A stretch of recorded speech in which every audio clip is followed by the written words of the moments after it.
buenas a todos, chavales, bienvenidos a un nuevo vídeo de la Era del Hierro. Y en esta ocasión os voy a presentar unos libros, los cuales he de decir que no me los he leído, me llegaron ayer, pero concretamente uno de ellos, sinceramente, aparte que toca mucho la temática de este canal que vengo además tratando últimamente, pues digamos que me gusta, o sea, me seduce bastante.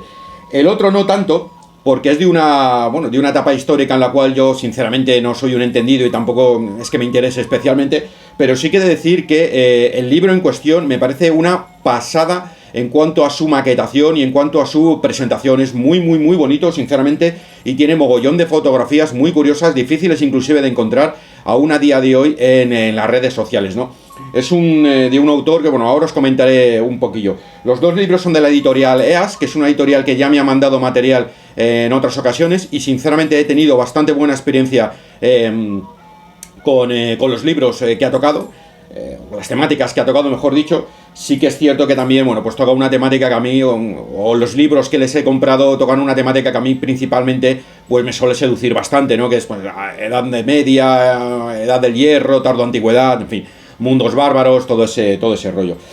Antes de nada, por cierto, y aprovechando que estamos a día de hoy en el 12 de octubre, feliz Día de la Hispanidad a todos los españoles y los hispanos, es decir, a toda la gente que forma parte de la gran familia de la lengua castellana, con sus sucedáneos, y especialmente quizá a todos aquellos que han formado parte y han dado cuerpo histórico con su participación a lo que es la gran historia de España, ¿no? Precisamente además a día de hoy, donde prácticamente en estos tiempos es casi un acto de rebeldía el considerarse español y el estar interesado o sentirte vinculado a la historia y la herencia de tu país, ¿no? A día de hoy, ya digo, es casi un acto de rebeldía. En fin, vamos a lo que vamos.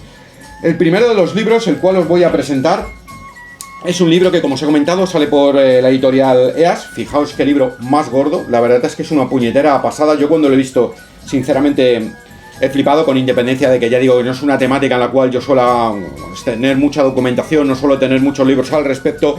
Lo escribe Javier Nicolás y Juan de Vizcarra y se llama La Juventud Hitleriana 1922-1939. Aquí tenéis la portada. La verdad es que el libro es una verdadera pasada. Hay cosas que no os voy a poder enseñar porque creo que YouTube pues no lo permite. En fin, en cualquier caso, es un libro, no me lo he leído, sinceramente, y voy a tardar en leérmelo porque, vuelvo a insistir, no es una temática que a mí me guste, pero sí que es cierto que Javier Nicolás tiene un libro que se llama La Ahnenerbe en España, también de 292 páginas, por cierto, La Ahnenerbe en España, también sacado por editorial EAS. Es un libro que a mí, sinceramente, me gustó muchísimo porque toca una temática muy difícil de poder encontrar en España, ¿no? Y es que, bueno, pues de guerra mundial y tal, es muy fácil encontrar documentación, pero concretamente de los estudios que se realizaron o del intento de crear una Ahnenerbe en España vinculada a la Ahnenerbe alemana, sinceramente, pues es una temática muy complicada de encontrar documentación en España. Yo creo que prácticamente no debe de haber libros, y ese libro me gustó bastante. Aparte que también tiene una maquetación muy bonita, muy elegante, y es un libro que yo guardo con bastante cariño, con bastante nostalgia, aparte de que, como os digo, pues el contenido me gustó bastante, ¿no? Me contó muchas cosas que sinceramente no las conocía, como pues, los viajes de Himmler a España, los contactos que tuvo con Santa Olalla, la vida de Santa Olalla, la vinculación que tuvo arqueológicamente Santa Olalla con diferentes movimientos alemanes que tuvieron contactos con diferentes movimientos falangistas españoles, con el intento de crear una especie de Ahnenerbe que intentara buscar unos orígenes míticos en las poblaciones españolas basadas en godos y celtas, los estudios de las momias guanches, en fin, toda una serie de cosas, además muy documentado con documentos de la época que hacen que sea sinceramente un libro muy guapo. A mí me gustó mucho y creo que si os interesan esos temas, seguramente es un libro que os va a parecer muy interesante. Vuelvo a repetir, por lo raro de la temática, muy complicada de encontrar un libro tan académico en ese sentido, que ofrezca datos tan profundos sobre ese pasado histórico de España y de la historia de España. Y La Juventud Hitleriana, pues un poco lo mismo, ¿no? Es un libro bastante guapo, incluye muchísimas fotografías, como os estoy diciendo. Son 424 páginas, el libro es bastante grueso, además es de tamaño folio, está bastante bien, la presentación es muy guapa, a mí me ha gustado muchísimo, sinceramente. Consta de dos partes. digamos, de 2 capítulos, pero no os dejéis engañar porque realmente no son 2 capítulos como tal. Es decir, son 2 capítulos divididos en 10 capítulos, es decir, 2 capítulos divididos en 10 subcapítulos, o 2 partes, ¿no? O 2 partes divididas en, en 10 subcapítulos. Y una parte central donde incluyen muchísimas fotografías rescatadas de su tiempo, las cuales, pues como digo, a ver algunas que se puedan enseñar, pues nos hablan de todo ese proceso de creación de las juventudes hitlerianas, cómo se crearon, el credo que tenían, en fin. Básicamente todo lo que es la historia de las juventudes hitlerianas desde sus inicios, inclusive desde sus precedentes, hasta que acabaron, pues cuando acabó la Segunda Guerra Mundial, ¿no? Así que ya os digo, si os interesa, bueno, pues esta etapa histórica de estudiar la Segunda Guerra Mundial desde un punto de vista sociológico, cultural, histórico, pues es muy posible que este libro, sinceramente, os interese, ¿no? Yo ya digo que voy a tardar un pelín en leérmelo porque, bueno, pues no es una temática que a mí me motive especialmente la Segunda Guerra Mundial. Y ahora viene el plato gordo, al menos para mí, que sí que es un libro que me ha parecido muy curioso, muy curioso, y que sinceramente ya he empezado a leérmelo y me ha parecido bastante guapo, que es el de un libro también de editorial EAS, escrito por Michael Kazansky, que es un escritor que seguramente muchos recordaréis porque hablé ya en otro canal acerca de un libro que tiene que me gustó bastante, sinceramente, que era el de los antiguos eslavos, un libro muy guapo que me ofreció muchísima luz acerca de todo lo que fue el proceso de creación, entre comillas, más de creación, de evolución de los eslavos como tales, de lo que conocemos como eslavos, desde los orígenes de la Edad de Piedra, vinculados con los indoeuropeos, posteriormente con los pueblos de la cerámica cordada, hasta que en la Alta Edad Media pues comienzan a tener un protagonismo, digamos, en la historia de Europa cuando aparecen como tal, como eslavos, con el nombre de los eslavos, ¿no? Es un libro que me moló bastante. Pues Michael Kazansky, en la misma editorial EAS, nos presenta ahora un libro que se llama, aquí tenéis la portada, Los Godos. La portada, sinceramente, lo estuve comentando con algunos compañeros ayer en un WhatsApp que tenemos de friki sobre la temática goda, ellos mucho más expertos que yo, sinceramente, y hostia, no es la mejor de las portadas. De hecho, aquí aparece pues una especie de, bueno, sí es una armadura gótica de la Baja Edad Media, pero no es un godo, ni muchísimo menos, ¿no? Entonces, creo que la portada la podían haber cambiado. Sí que es cierto que sigue mucho la línea de las portadas anteriores de otros libros, como por ejemplo Los Antiguos Germanos, que lo tenía por aquí, que también lo saca Editorial EAS, y el del ya comentado Los Eslavos, ¿no? Los godos del Báltico al Mediterráneo, siglos I al siglos VII, Michael Kazansky. Por cierto, y estudios e introducción de Jesús Sebastián Lorente. Es lo que he comenzado a leerme yo, la introducción a lo que es el libro. Los godos lo edita Editorial EAS, como he comentado, lo escribe Michael Kazansky. Tiene una introducción, como también os acabo de comentar, escrita por Jesús Sebastián Lorente. Son 283 páginas. Es un libro de un tamaño medio, más o menos. Sí que es verdad que se leen muy bien. Los libros de Editorial EAS, al menos los que tienen los escritos por Michael Kazansky, se leen bastante bien. Es una lectura muy fluida. Por supuesto, si os interesa, ¿no? Son 4 capítulos divididos en 28 subcapítulos. Y aquí tenéis que incluye también, como en el de los antiguos eslavos, pues algunas explicaciones de diferentes piezas arqueológicas encontradas en los diferentes lugares donde estuvieron asentados pues los godos hasta que llegan a la península ibérica, hasta que llegan al Mediterráneo. Ya sabéis que supuestamente abandonan las islas de Gotland, Escandinavia, llegan hasta el Vístula, dan origen a la cultura de Bjelbark, la cultura de Bjelbark da origen a la cultura de Cherníhiv, y de ahí en adelante pues ya empiezan a tener un protagonismo dentro de lo que es el mundo de los tardorromanos hasta que llegan a la península ibérica. Como os digo, ese libro que me he empezado a leer tiene muy buena pinta. La verdad es que la introducción de Jesús Sebastián Lorente me ha gustado bastante. Inclusive me ha arrojado luz acerca de algunas cosas que realmente pues no conocía o no me las había planteado desde ese punto de vista. De hecho, también lo estuve comentando con algunos colegas en ese grupo de WhatsApp que tenemos.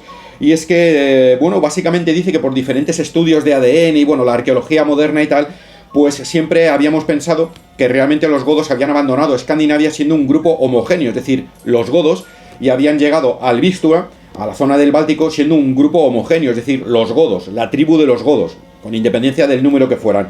Y parece ser que los últimos estudios genéticos y tal, aunque es cierto que son teorías, no hay nada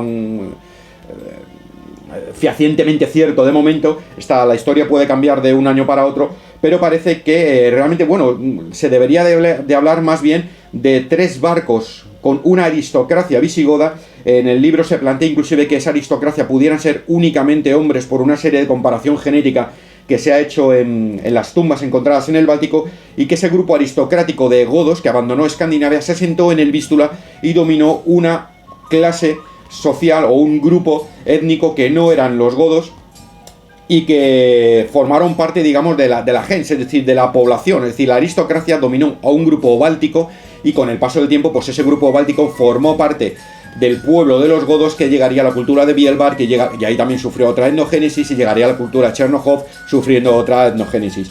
Pero el grupo original que abandonó Escandinavia, ya digo que sería únicamente una minoría aristocrática y no, como yo al menos había entendido hasta estos momentos, pues un grupo tal cual, es decir, un grupo homogéneo, el grupo de los godos, con sus reyes, sus nobles, sus caballeros, sus guerreros, sus mujeres, sus niños, sus campesinos, etcétera, etcétera, etcétera.